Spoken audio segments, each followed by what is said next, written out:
గురూజీ 72 గంటల్లోనే ఫోన్లోనే అద్భుతమైన జ్యోతిష్య పరిష్కారం చూపిస్తారు. నమ్మండి, నమ్మకపోండి, ఇది నిజం. శ్మశాన కాళి రుద్ర చౌడీదేవి ఆరాధకులు నంబర్ 1 వశీకరణ స్పెషలిస్ట్. గురూజీ మనిషి పుట్టుక నుండి చనిపోయే వరకు వచ్చే అన్ని క్లిష్టమైన సమస్యలకు పరిష్కారం ఇక్కడ లభిస్తుంది. విద్య, ఉద్యోగం, వ్యవహారం, స్త్రీ ప్రేమ, పెళ్లి, సంతానం, స్త్రీ పురుష వశీకరణం, భూవశం, భార్యాభర్తల కలహాలు, కోర్టు సమస్యలు, విడాకుల సమస్యలు, చేతబడి, అప్పుల బాధ, ఇంకా మీకు ఎలాంటి సమస్యలు ఉన్నా 72 గంటల్లోనే శాశ్వత పరిష్కారం చేయబడును. జై శ్రీమన్నారాయణ. నేను మీ ఐకాన్ ఆస్ట్రాలజర్ గట్టుపల్లి సురేష్ బాబు. మనకి ఈ 2025 సంవత్సరం ఏదైతే ఉందో ఇది ఆరంభం నుంచి కూడా ఈ సంవత్సరం చివరి ఆఖరి వరకు కూడా ఎలా ఉండబోతుందనే దాని గురించి మనం చూస్తున్నాము. అయితే మనం ఏదైతే చెప్తున్నామో కొంతవరకు అటు ఇటు అయినప్పటికీ కూడా మనం చేసేటువంటి విధి విధానాలను బట్టి కూడా మన ఒక జాతకం అనేది ఉంటుంది.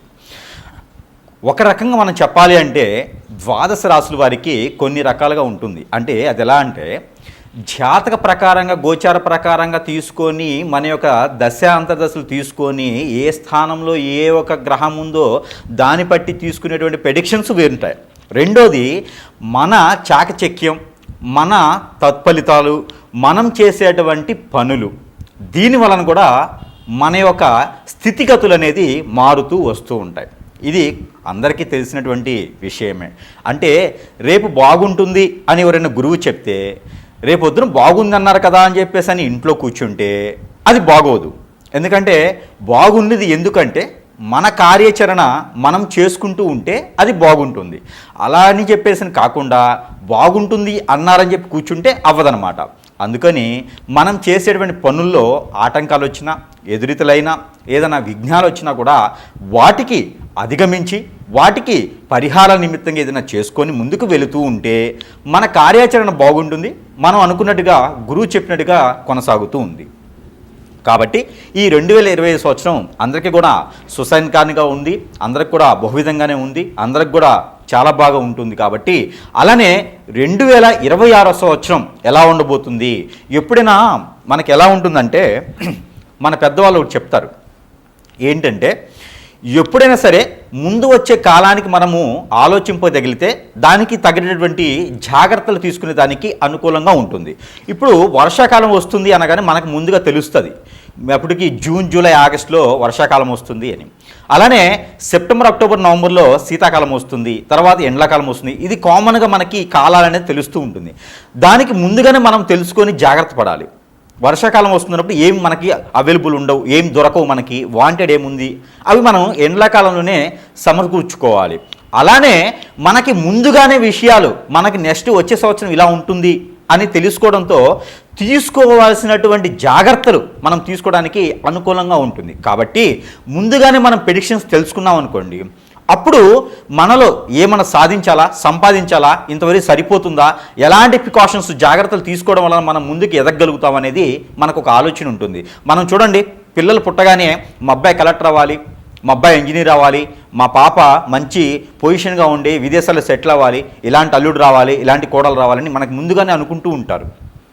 అలాంటి ముందుగా అనుకుంటాం. కాబట్టి అలానే వచ్చేటువంటి సంవత్సరం 2026 సంవత్సరం కూడా మనం ఎలా ఉండాలి, కొత్త నడవడిక ఏంటి, కొత్త వరవడి ఏంటి, మనం ఏం సాధించాం, ఈ సంవత్సరంలో ఏం సాధించాం, నెక్స్ట్ ఇయర్ ఏం సాధించబోతున్నాం అనే దాని గురించి ఒక్కసారి మనం పరిశీలన చేసుకున్నట్టయితే కనుక మనం ఒక్కసారి ద్వాదశ రాశుల్లో అసలు ఎలాంటి గ్రహాలు మారుతున్నాయి, వీటి యొక్క స్థితిగతులు ఏంటి, మనం ఎలా ముందుకు వెళ్తే మనం అనుకున్నటువంటి జీవితానికి సక్రమంగా మనం ముందుకు వెళ్ళగలుగుతాం అనేది ఒకసారి మనం పరిశీలన చేసుకుందాం.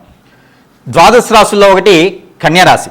ఈ కన్యారాశి వారికి 2026 సంవత్సరం ఎలా ఉండబోతుంది అనే దాని గురించి మనం చూసినట్టయితే కనుక ఇప్పుడిప్పుడే ఎదుగుతున్న వాళ్ళల్లో ఒకళ్ళగా ఉన్నారు కన్యారాశి వారు. గత 25వ సంవత్సరం అంటే 2025 సంవత్సరంలో కొంతమేర స్థాయిలో ఉన్నారు. అంటే మనకి చూస్తూ ఉంటాం, రామాయణం చూసాం, భారతం చూసాం, చూడటం అంటే బుక్కులు చూడటం లేదు. అలానే ఈ రామాయణ భారతాల్లో పాండవులు 14 సంవత్సరాల అరణ్యవాసం, భారతంలో రామాయణంలో రాముల వారు, సీతాదేవి, లక్ష్మణుల వారు 14 సంవత్సరాల అరణ్యవాసం ఎలా అయితే చేశారో వీరు కూడా 14 సంవత్సరాల పాటు అరణ్యవాసం చేసినటువంటి వారు ఈ యొక్క కన్యారాశిలో చాలామంది ఉన్నారు. వీరికి నైపుణ్యం, తెలివితేటలు, అలానే అన్ని రకాల చాకచక్యం, పెట్టుబడి లేనటువంటి వ్యాపారాలు, అన్ని రకాల ఇబ్బందులు పడుకుంటూ కూడా ఎవరిని ఇబ్బంది పెట్టకుండా బతికేటువంటి తత్వం, వీరికి లేకపోతే ఎదుటి వారికి బ్రతకగలుగుతారు అనే ఒక ధైర్యాన్ని ఇచ్చేటువంటి వాళ్ళలో మొదటిగా ఉంటారు కన్యారాశి వారు. కాబట్టి వీరు అందరూ కూడా 2026 సంవత్సరంలో బ్రతకడానికి నేర్పేటువంటి వాటికి కాదు, బ్రతక నేర్చడం కూడా అలవాటు పడతారు. అలానే వీరు ఎవరిని నొచ్చరు, ఎవరిని నొప్పించరు. కాబట్టి వీరికి ఉన్నటువంటి మనసు, వీరికి ఉన్నటువంటి మైండ్, వీరికి ఉన్నటువంటి ఆలోచనే వీరిని బ్రతికించడానికి ఆస్కారం ఉంటుంది. ఈ 2026 సంవత్సరం ఎప్పటి నుంచో ఎదురు చూస్తున్నటువంటి వారు, అలానే ఇప్పటివరకు ఒక్కసారి కూడా కన్యారాశి వారికి పెళ్లి అవ్వకపోతే ఈ 2026 సంవత్సరంలో 23 సంవత్సరాల నుంచి 33 సంవత్సరాల లోపు ఉన్నటువంటి కన్యారాశి స్త్రీ పురుషులు ఎవరైతే ఉన్నారో వారి అందరికీ కూడా పెళ్లి అయ్యేటువంటిది ఖచ్చితంగా కనబడుతుంది. అన్ఎక్స్పెక్టెడ్గా మ్యారేజెస్, అది కూడా లవ్ అనేది నాకు కనపడట్లేదు. ఒకవేళ లవ్ ఉంటే అది ఎప్పటి నుంచో ఉంటే కనుక అది కూడా అరేంజ్ మ్యారేజ్గా అయితే కనబడుతుంది. అంతేగాని ఎక్కడో పోయి ఆర్య సమాజంలోనో లేకపోతే గుళ్ళలోనో చర్చిలోనో పెళ్లి చేసుకునే విధం అయితే నాకు కనపడట్లేదు. కన్యారాశి వారు నలుగురు లేకుండా వాళ్ళు ఏ పని చేయరు, ఏదైనా ఆలోచించిపోజేసి ముందుకు వెళ్తారు. అలానే పెట్టుబడి లేనటువంటి వ్యాపారం, వారి బుద్ధి బలమే వారి వ్యాపారంగా, వారి మాటలే వారికి వ్యాపారంగా, మార్కెటింగ్ రంగాల్లో వారికి రాణించే విధంగా కొత్త కొత్త సంస్థలు, కొత్త కొత్త ఇండస్ట్రీలు, కొత్త కొత్త వాటిని ఎక్కువ ప్రోత్సహించేసి వీరి నుంచే ట్రెండ్ సృష్టించే విధంగా ఉంటారు. శతాబ్ద కాలానికి కూడా అదే ట్రెండ్ నడిచేలా ఉంటారు. అవన్నీ కూడా ఎప్పుడో కాదు, ఈ యొక్క 2026 సంవత్సరంలో ప్రారంభం అవుతాయి. అది ఎప్పటిలోపు? జూన్ లోపు, అంటే జనవరి నుంచి జూన్ లోపు వీరు ఒక్కరే వెతకడం కాదు, వీరితో పాటు ఎంతో మందిని ఎదగడానికి ఆస్కారంగా మూల విరాటుగా వీరుండేలా కనబడుతుంది. అది సంస్థలే కావచ్చు, ఇండస్ట్రీలే కావచ్చు, స్వచ్ఛందంగా కావచ్చు, ఎలా అయినా సరే వీరు స్థాపించే దానిలో ఎన్నో లక్షల మందికి ఉపాధి అవకాశాలు రావచ్చు వీరి తెలివితేటలతో. కాబట్టి అవన్నీ కూడా మీకు ఉండాలి, అవన్నీ కూడా మీకు రావాలి.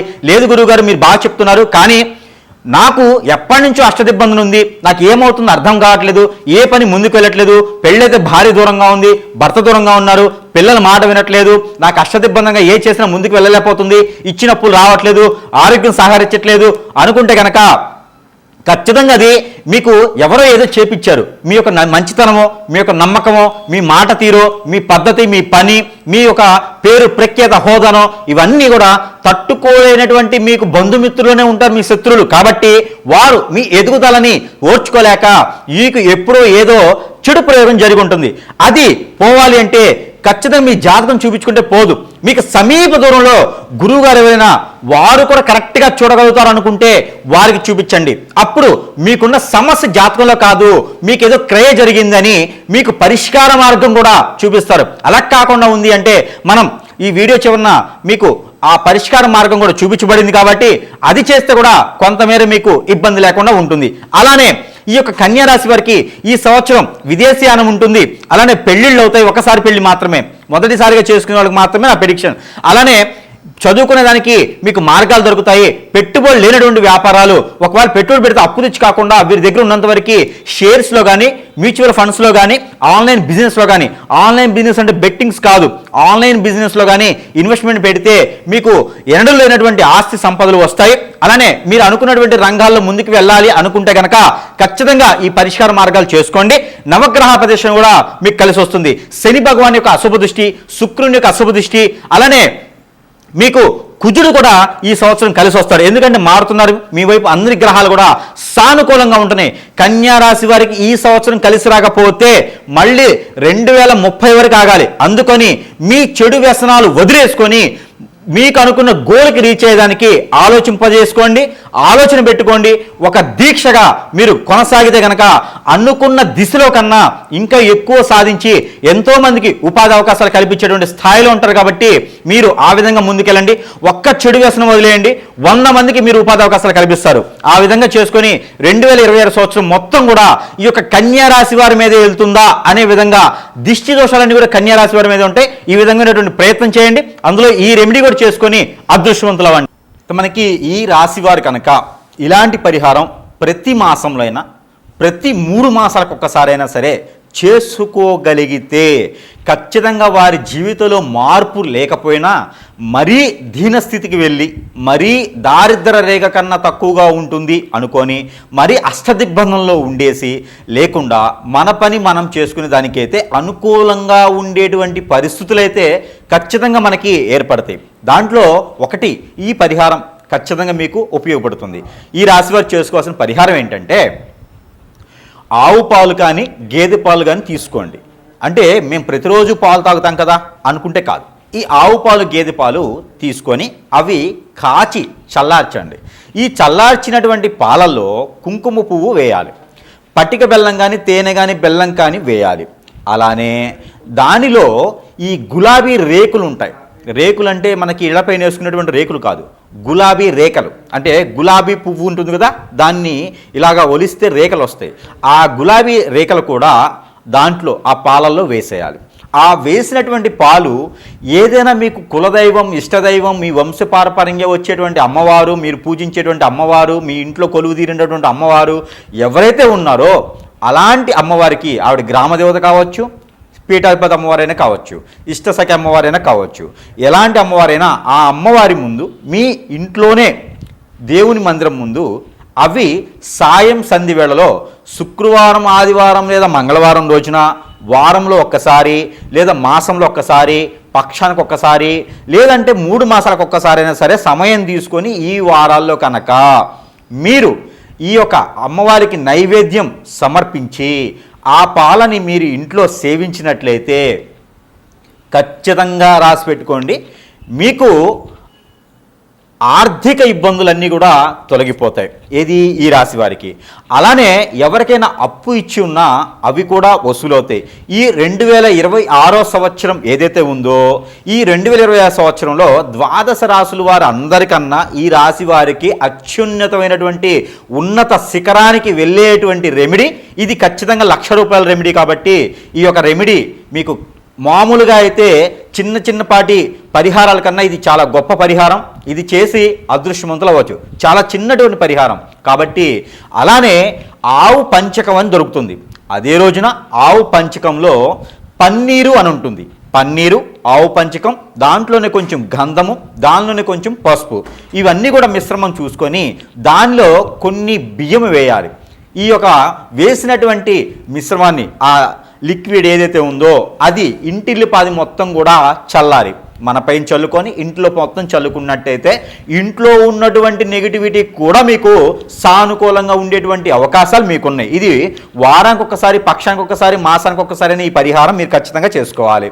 దీనితో పాటు మీరందరూ ఇంకా కూడా నరదిష్టి, నరఘోష, నరభయం, అలానే శత్రుభయం, శత్రుపీడ, ఆరోగ్య సమస్యలు, ఆర్థిక సమస్యలు, డబ్బులు ఇచ్చి రాకపోవటం, ముందుకు వెతకలేకపోవటం, ఎంత పని చేసినా ముందుకు రాలేకపోవటం, అష్టదిబ్బందం ఉండడం, అందరూ కూడా బాధపడేటువంటి విషయాలు ఈ రోజుల్లో కూడా ఏంటంటే వ్యసనం, రంది, ఆలోచన, ఎదుటివాడు బాగుపడుతున్నాడు అంటే ఓర్చుకోలేని తత్వం ఎవరికైతే ఉన్నాయో దానివల్ల మనం బాధపడుతున్నాము. అన్ని గ్రహాలు బాగున్నాయి, జాతకం బాగుంది అనుకునేటువంటి వారు ఎవరైతే ఉన్నారో వారు ఖచ్చితంగా ఎదగలేటటువంటి వారు ఎవరైతే ఉన్నారో వారు ఖచ్చితంగా ఈ పరిహారం చేసుకున్నట్టయితే అదృష్టవంతులయ్యేదానికి అవకాశాలు మెండుగా ఉన్నాయి. ఆ పరిహారం నిమిత్తంగా ఈ సంవత్సరం మొత్తం కూడా 365 రోజులు కూడా చేసుకోవాల్సినటువంటి పరిహారం మీ అందరి రాజుగా చేసుకోవచ్చు. అన్ని రాసుల వరకు ఈ పరిహారం చేసుకోవచ్చు. ఆ పరిహారం ఏంటి అంటే, నల్ల నువ్వులు ఒక చిటికెడు, తెల్ల ఆవాలు ఒక చిటికెడు, అలానే లవంగాలు ఒక 7, గ్రీన్ కలర్ నిమ్మకాయ అంటే పచ్చి నిమ్మకాయ ఒకటి, పసుపు ఒక చిటికెడు. ఇది పరిహారం. వినండి, ఈ పరిహారం ఏంటంటే నిమ్మకాయని మనము వంకాయని గుత్తి వంకాయ చేసేటప్పుడు కోస్తాం చూసారా, నిలువుగా 4 పక్షాలుగా కోయాలి. అది నిమ్మకాయలో సగభాగమే కోయాలి. ఆ కోసినటువంటి సగభాగానికి బద్దలు ఉంటాయి. ఆ బద్దలకి ఈ యొక్క లవంగాలు ఒక్కొక్క బద్దకి 2 చొప్పున, ఒక బద్దకి 3 చొప్పున గుచ్చాలి. అప్పుడు మనకి 9 లవంగాలు దానికి గుచ్చినట్లు అవుతుంది. దాంట్లో పసుపు పోయాలి. ఆ పసుపు పోసిన తర్వాత దాంట్లో నల్ల నువ్వులు, దాంట్లో తెల్ల ఆవాలు కూడా వేసి ఒక నల్లని దారం కట్టాలి.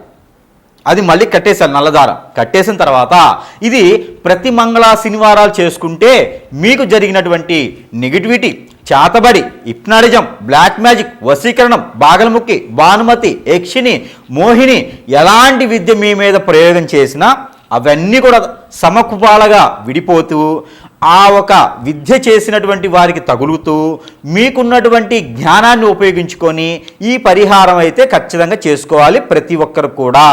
అయితే ఈ నిమ్మకాయని ఇలా చేసిన తర్వాత మీ తల చుట్టూతా 7 సార్లు, తల దగ్గర నుంచి కాలి వరకు 7 సార్లు దిగదార్చుకున్న తర్వాత ఆ నిమ్మకాయని ఎక్కడ పవిత్ర స్థలాల్లో కానీ, పారేటువంటి నీటిలో కానీ, లేకుంటే పొదలుగా ఉన్నటువంటి చెట్లలో కానీ వేయాలి.